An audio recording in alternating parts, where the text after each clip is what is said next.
Okay, today what I'm going to do is talk about the titration curve that we saw in that last video. Well, actually, the last two videos. I'm just going to talk a little bit about this curve. At the end of that, we saw that the pH went drastically up from 2.88 all the way up to 11.96, but it didn't do it in a linear fashion. It did it in this weird shaped curve.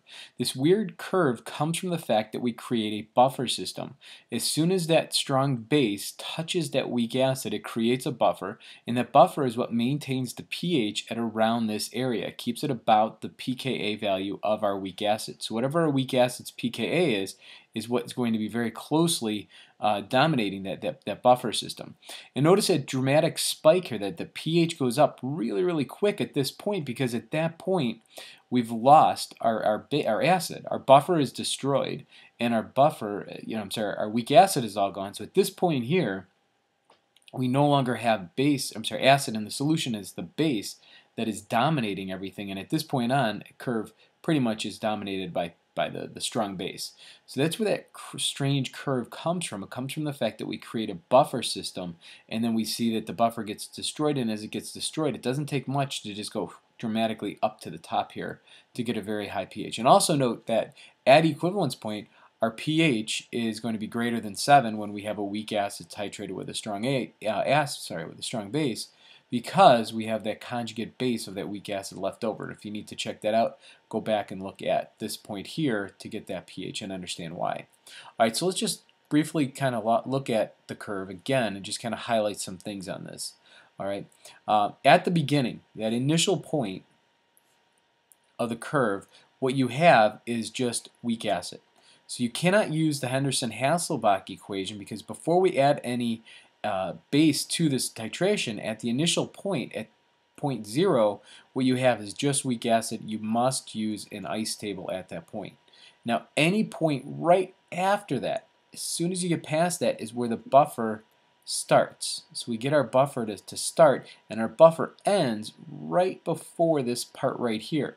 So all along this point here and here, what you have is a buffer system. So that's why we have this flat part right here, is because of that buffer. And our buffer is going to be maintained close to that pKa value, which in this particular problem was 4.75. Alright, so that would be your halfway point. Now some things about that, remember I like to call this the halfway point. Now some things about that halfway point, don't forget that when you're at the halfway point, what you have is your pH is going to be equal to your pKa, which means your hydrogen concentration, if you undo the pH, is going to be equal to your Ka. And don't forget that the moles of the weak acid are equal to the moles of the conjugate base. That's all true at that halfway point. So keep that in mind when you get to that halfway point. Those are the things that are true for any weak acid strong base titration. Don't forget when you get to the equivalence point, what you have is hydrolysis of a salt, because your weak acid is all gone at this point. So you just have a hydrolysis of a salt. And anytime you have a weak acid titrated with a strong base, your pH is always going to be greater than 7. Okay? And then from this point on, up here, what you have is you have the strong base. The concentration of that hydroxide ion is going to dominate. You don't have to do anything but figure out how much of this is in excess. So find the excess amount of this left over, and then find the pH from that information, which you should know how to do. And that's why this curve is always the same. So if I were to come in and do another, I'll show you an example in just a second. Let me finish with this real quick. I think that's pretty much it for understanding the curve. One last thing is that I want to mention is that when you get to the equivalence point and beyond, no longer can you use the Henderson-Hasselbalch equation. Okay, you have to use ice tables here. Okay, so you have to use ice tables from here, and basically at that point is the last time we see equilibrium, because after that point there's no longer equilibrium. It's all dominated by the excess strong base. Now in between here and here, you can use that Henderson-Hasselbalch equation. Is valid anytime you have the buffer system. Okay, and notice what happens is when you're looking at that pH equals pKa plus log of the base over the acid. This is why I like this equation, because notice we're looking at how this changes. This is a constant. We're looking at how the pH changes as these two things change. As we go from this point to this point, the amount of the acid is going down and the amount of base is going up. And that's what's happening here. When we get to this point is when the base is equal to the acid. And at this point, so over here, your acid is going to be greater than your base. And on this side, my base is going to be greater than the acid.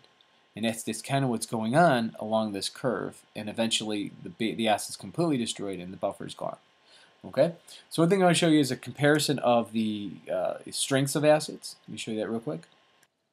Okay, so what I have here are two different curves, and this one is looking at when we compare a strong acid to a weak acid titration. And then what you would have is your pKa, what we can look at is going to be right here. The halfway point is where your Ka is. So as an acid's Ka gets stronger, right, the acid gets stronger, it's going to have a higher and higher Ka.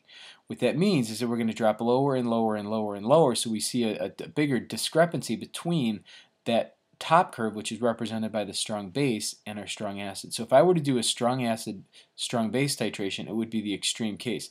And as the acid gets weaker and weaker and weaker, this portion rises higher and higher because my pH gets higher and higher and higher as I go through for those weak acids. So the point I wanted you to see here is that after the equivalence point, it's pretty much the same thing, because in all these titrations, the pOH, or the OH concentration, is going to dominate after the equivalence point is met, has been reached.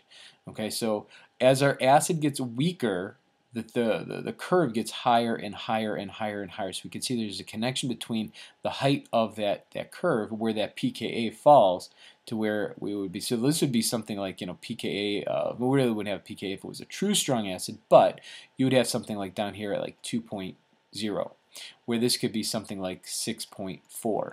Okay, where it gets higher. So we can see that as we get up, we might have another one that would fall in here, and again, that one would be in between the strengths of these two acids. Okay. Last thing I'm going to show you is the opposite curve. This is a weak base. I kind of changed the curve a little bit because I didn't have one that I wanted. A weak base titrated with a strong acid. I'm not going to go through all the calculations because, again, it's going to be another, it's pretty much the same pattern. But notice it's the inverse. I start with it being a base, and then I end with it being, no, I'm sorry, take that back. Gee, I'm starting down here. My fault. Starting up here with it being a base, and then we get that buffer system going, and then we end with an acid. So we end with the acid as opposed to starting with the acid. So it's the same thing. Notice the difference here. This is what I changed, is that the equivalence point for this particular reaction would be, because we're dealing with a weak base and the strong acid, our conjugate acid that would be left over at the equivalence point, the hydrolysis of the salt, would make the solution acidic. So whenever you have a weak base titrated with a strong acid, your pH is going to be acidic.